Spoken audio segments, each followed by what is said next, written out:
Hey everybody, April Fools. I'm not in my lab as usual, but today I wanted to talk about some of the best pranks that I pulled on April Fool's Day and some of the best ones that were pulled on me.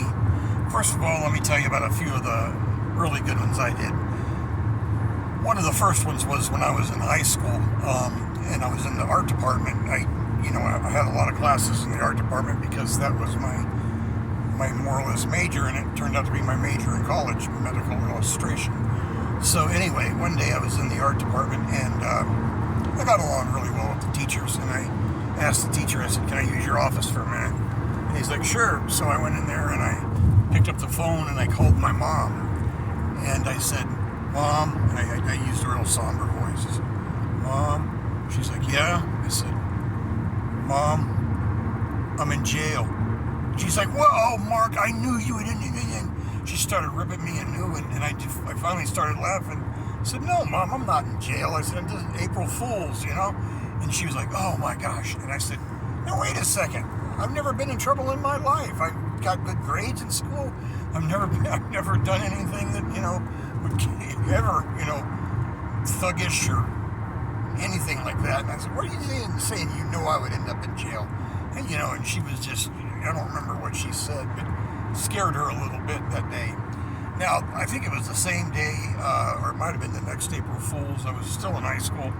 I think I was in high school for like 20, 30, not 20, 30 years, probably, 9, 10, 12 years. I don't know how long it was. I was in high school. But anyway, I went into the ceramics room, and I got a little piece of clay, and I hollowed it out, and then I went over and I got some tempera paint, some red tempera paint, poured it in that little cylinder that I made and inched off the top.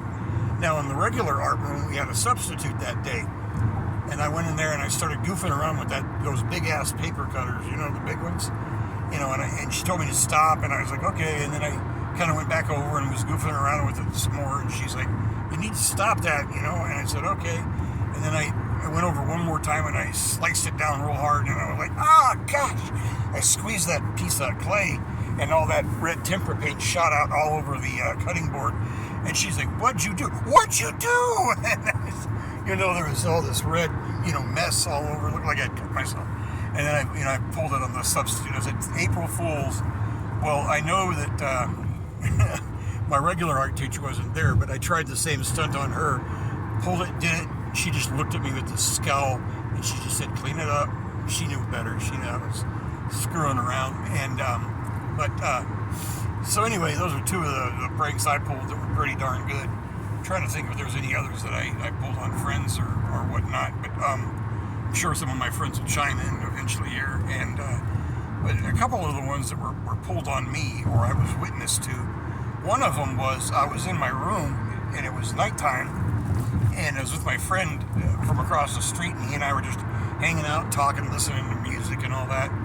And my dad had been outside, I guess, working in the garage or something.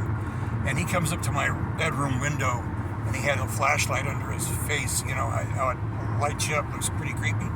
And he slowly raises his head up, and he's just staring into my room. I turned around, and I saw him, and I freaked out. I was like, oh my God. I mean, I think I actually, fell on my butt for a second, and my dad's just staring, and he finally starts laughing. My friend starts laughing, and I was just like, oh man, that was pretty scary. I mean, that was a good one, April Fool's there. And another one wasn't in high school. This was a little younger. Some good friends of mine we lived on the Air Force Base, and there was a duplex. And on one side of the duplex was a guy named Mike, and I was with my friend Dean on the other side of the duplex. And, Mike and Dean and all of us were friends. And Mike comes out, he goes, you want to hear me get my little brother? And I said, okay.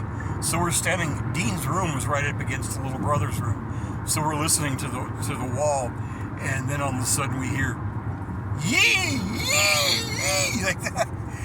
We had no idea what happened, but we're laughing our ass off. And you hear laughing finally coming from over there, and Mike comes out, and we're like, what did you do to him? He goes, nothing. He goes, he was sitting in bed, and I crawled into the room, and I put my hand up under the covers and was moving my hand along the covers like a spider underneath. And he saw it and made that noise. So that was that was a pretty good April Fool's prank. So I hope you know, excuse me. This isn't going to have my regular little logo on the thing because we are, again, under boss's orders, traveling around to get me out of the house. But I did want to do an April Fool's show for you guys. And so anyway, I don't, let me hear about your pranks. That'd be fun. And again, we're going to do our show tomorrow night, me and my buddies, and they'll probably have some good pranks to tell you about too. So those were two of my most fun memories and classic memories of April Fools, you know, doing that kind of stuff. So anyway, you guys, I hope you have a great time and have a good week, or until I see you again.